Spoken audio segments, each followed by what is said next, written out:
दोस्तों, बहुत सारी जो डिलीवरी होती है ना, वो वक्त से पहले हो जाती है और जो मिसकैरेज होती है वो भी वक्त से पहले हो जाती है। ज़्यादातर 8वें महीने में ये देखा जाता है।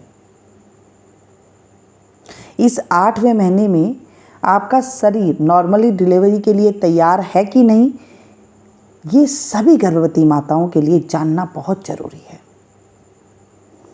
8वां महीने में ज़्यादातर मिसकैरेज होते रहते हैं।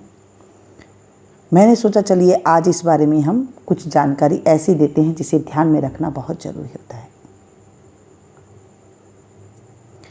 8वें महीने की कुछ शारीरिक और मानसिक परेशानियां होती है, उसे समझना बहुत ज़रूरी होती है। समाधान उनका जानोगे तो ही ये जो 2 महीने हैं आपके लिए आसान हो जाते हैं। अच्छा, 8वें महीने में ना अधिकतर महिलाओं को सांस लेने में तकलीफ होती है, बहुत कठिनाइयाँ होती है। क्यों? क्योंकि जैसे जैसे आपका गर्भाशय का आकार बढ़ता है ना, बच्चा जब बढ़ता है तो आपके जो है पेट में, शरीर में सांस लेने की जो है परेशानियां होने लग जाती है। आपको भूख कम लगती है, आपका पाचन संबंधी जो डाइजेशन है वो खराब हो जाता है और आप परेशान हो जाते हैं। जब खाना खाते हैं तो सीने में जलन हो जाती है, भारीपन महसूस होता है। ये सारी परेशानियां 8वें महीने में होती है, क्योंकि अब आपके पेट के लिए भी जगह कम होने लग जाती है, क्योंकि बच्चा बहुत जल्दी जल्दी बढ़ता है। इस टाइम पे शिशु का वजन भी बढ़ता है, बच्चा तो बढ़ता ही है। इस महीने में बच्चे के सभी अंग बन करके ज़्यादातर तैयार हो जाते हैं। तो जब उसको जगह नहीं मिलती है और आपका पेट भी बहुत ज़्यादा बाहर आ जाता है, तो इसके लिए आपको जो है सांस लेने में तकलीफ होती है। अच्छा, 8वें महीने में है ना, बच्चे का दिमाग पूरी तरह से सक्षम हो जाता है। तो जितनी भी गर्भवती माताएं हैं, इस समय माता को कुछ ज़रूरी सावधानी रखनी चाहिए, क्योंकि ये बहुत ज़्यादा एकदम नाजुक सा महीना होता है, जिससे आपको समय से पहले डिलीवरी ना हो और बच्चा सुरक्षित रह सके। आप कहेंगे आजकल तो साइंस ने इतनी प्रगति कर ली है कि बच्चा अगर 7वें महीने में हो जाता है तो सांस की नली लगा करके उसे जो है अच्छे से रख लेते हैं। पर मैं तो कहूँगी बच्चा माँ की कोख में जो सुरक्षित रहता है ना, जो उसे सब चीज़ मिलती है, ऑक्सीजन वगैरह जो उसे डाइट मिलती है ना, वो कहीं और से पूरी नहीं हो सकती है, चाहे भले ही वो कितनी साइंस ने प्रगति कर ली हो। इसलिए पूरी सावधानी के साथ इस समय में आपको निकालना चाहिए। इसी महीने में ही बच्चा आपका पोजीशन ले लेता है, सर उसका नीचा हो जाता है। अच्छा, जब सर नीचे हो जाता है, बच्चा पोजीशन ले लेता है, तो क्या होता है, उससे बार बार यूरिन की समस्या बढ़ जाती है। बार बार गर्भवती महिला को पेशाब आता है, पेट के निचले हिस्से में दर्द होने लग जाता है, वो घबरा जाती है। जैसे मैंने कहा कि 8वां और 9वां महीना आप निकाल लेते हैं तो आपका बच्चा जो है बहुत अच्छे से सुरक्षित रहता है और माँ भी सुरक्षित रहती है। जब यूरिन की समस्या बढ़ जाती है ना, तो क्या करती हैं गर्भवती महिलाएं, पानी पीना कम कर देती है कि मुझे बार बार वॉशरूम जाना पड़ेगा। ऐसा नहीं है, आपको बार बार पानी पीना है, उससे जो आपका बच्चा घूमता रहेगा और आप भी जो है अच्छे से तंदुरुस्त रहेंगे। पानी की कमी से आपको पता है कितनी सारी बीमारियां हो जाती है। इस टाइम को आपको अंकुरित फूड खाने चाहिए, जैसे चने हो गई हैं, मूंग हम भिगोते हैं वैसे हैं। इस तरह से आप अंकुरित जो चीज़ें हैं उन्हें उबाल करके, कुछ जैसे आपको अच्छा लगे वैसे आप खा सकते हैं, कुछ चटपटा करके, कुछ जैसे मर्जी अच्छा लगे ना आपको वैसे आप खा सकते हैं। डाइट में बिल्कुल हेल्दी डाइट आपको लेनी है। जूस पीना है, सूप पीना है, जो भी पीना है आप उसे ले सकते हैं। अच्छे से मतलब खाना आपको खाना है, टाइम टू टाइम खाना है, डाइट आपको लेनी है। तो आपका मन शांत रहेगा और बच्चा भी जो है अच्छे से हो जाएगा। डिलीवरी टाइम 8वां महीना जो है बहुत ज़्यादा खतरे का होता है। 8वें महीने में जब बच्चा हो जाता है, कहते हैं वो बहुत मतलब ज़्यादा बीमारियों से वो बहुत लड़ता हुआ होता है। 8वें महीने का बच्चा बहुत कम जी पाता है, ऐसे अगर मैं साफ साफ भाषा में आपको कहूँ तो ऐसे माना जाता है। तो 8वें महीने में जब आप चलें तो भी ध्यान से चलें, बैठे तो ध्यान से चलें, खाना क्या खा रही हैं उसका भी आपको पूरी जानकारी होनी चाहिए। हाँ, जैसे ही 8वां महीना बीत जाए, 9वां महीना लगे, उस टाइम से आपको घी, सेवइयाँ, ये सारी चीज़ें आपको शुरू कर देनी है।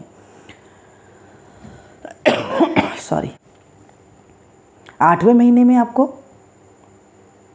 ज़्यादा घी का सेवन नहीं करना चाहिए, क्योंकि जब आप 8वें महीने में घी का सेवन करेंगे, केले का ज़्यादा सेवन करेंगे, पपीता का ज़्यादा सेवन करेंगे तो बच्चा आपका जल्दी हो जाएगा, क्योंकि उससे जो है बच्चे होने की आशंका जल्दी हो जाती है, फिर आपको दिक्कत आ जाएगी। तो जैसे 8वां महीना है ना, उसमें नॉर्मल जो आप खा रहे हैं, जो डाइट ले रही हैं, वो डाइट लेते रहें, घी की मात्रा ना बढ़ाएं। जैसे ही 8वां महीना ख़त्म हो जाए, 9वें महीने में आप डाइट को बिल्कुल शुरुआत कर सकते हैं, जो मैंने आपको पहले वीडियो में बता रखी है। 8वां महीने को अगर आपने ध्यान से निकाल लिया, 7वां और जो 8वां महीना रहता है वो बहुत ज़्यादा ध्यान से रखने वाला होता है। अगर सीधी सीधी बात बोलूँ तो ये खतरे वाला महीना होता है। बच्चा का विकास तेज रूप से होता है, आपकी धड़कन भी बढ़ जाती है, कई बार आपको भूख कम लगती है, आपको नींद नहीं आती है, आपको पेट में बच्चा किक मार रहा है। कई बार तो बच्चा पेट में घूम नहीं पाता है तो भी आप डर जाते हैं कि बच्चा किक नहीं मार रहा है, क्योंकि उसको घूमने के लिए जगह ही नहीं है।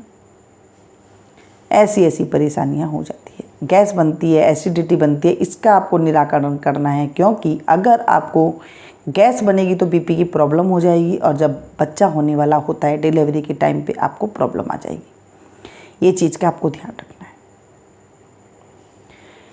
अच्छा, इस जो लाइनें पड़ती है ना पेट पे, छाती पे जो लाइनें पड़ती है, वो इसी महीने में बहुत ज़्यादा पड़ती है, क्योंकि पेट खिंचाव होता है और वहाँ पर जो है लाइनें पड़ जाती है, स्ट्रेच मार्क्स जो होते हैं वो पड़ जाते हैं।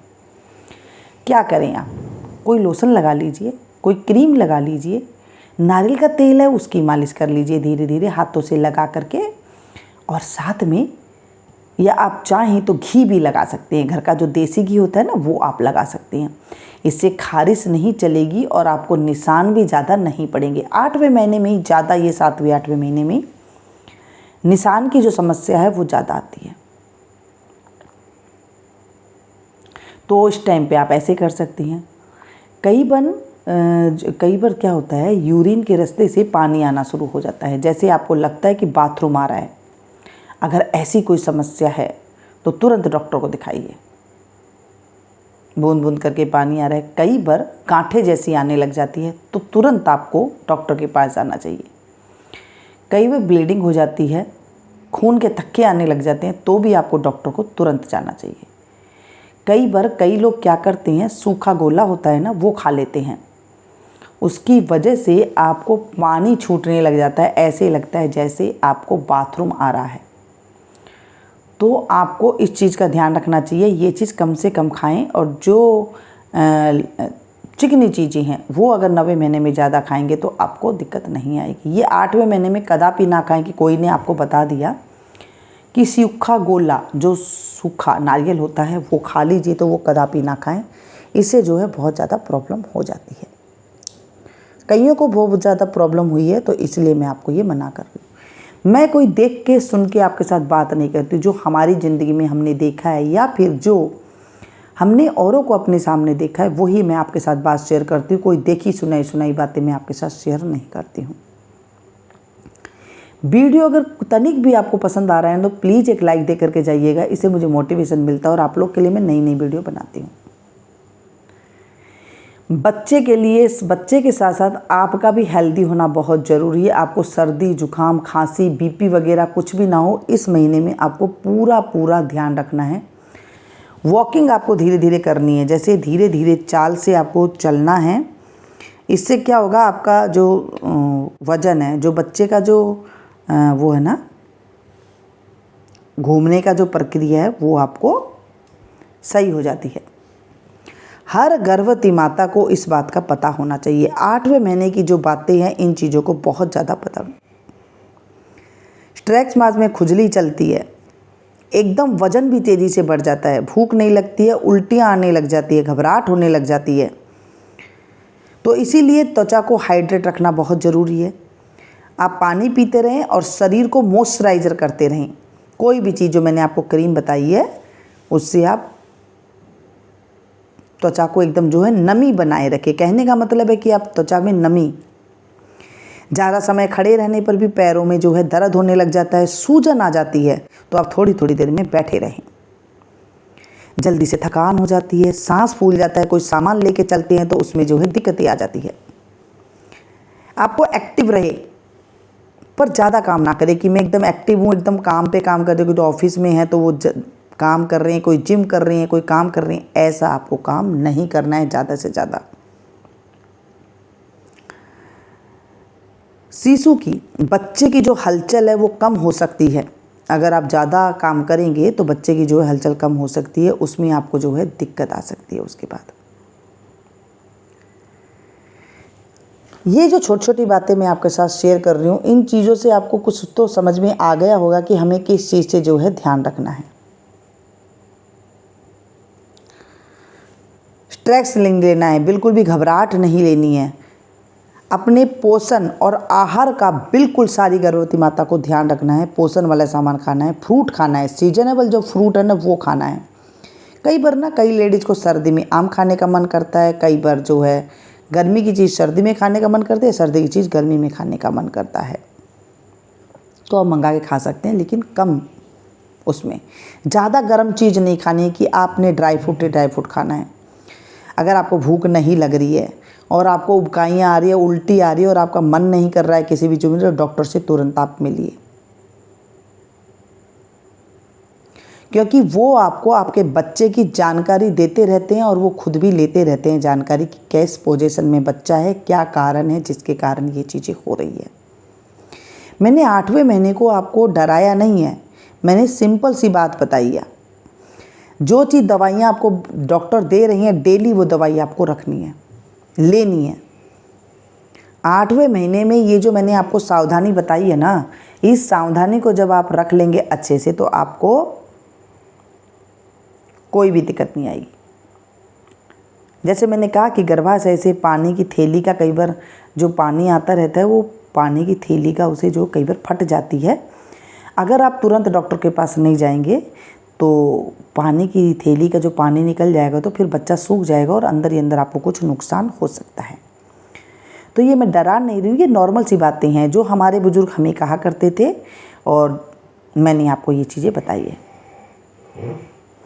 शरीर के किसी भी हिस्से में अगर बहुत तेज दर्द होता है तो आपको तुरंत डॉक्टर को दिखाना चाहिए। उल्टी है, दस्त है, सर दर्द है, सांस लेने में परेशानी होती है, आँखों के आगे धुंधलापन भी आ जाता है कई बार, कईयों को तो सर दर्द होने लगता है, तो आपको तुरंत डॉक्टर के पास जाना चाहिए और उनकी सलाह लेनी चाहिए। अगर आप इन चीज़ों को कर लेते हैं, ध्यान रख लेते हैं, तो मैं कहती हूँ आपको नॉर्मल डिलीवरी से कोई भी नहीं रोक सकता है। बिल्कुल नॉर्मल डिलीवरी होगी और बच्चा भी जो है आपका स्वस्थ होगा, आप भी एकदम स्वस्थ रहेंगी। ये अच्छी छोटी जानकारी। मिलती हूँ फिर से एक नई वीडियो में नई जानकारी के साथ। तब तक आप लोग देखते रहिए और एंजॉय कीजिए। Thank you.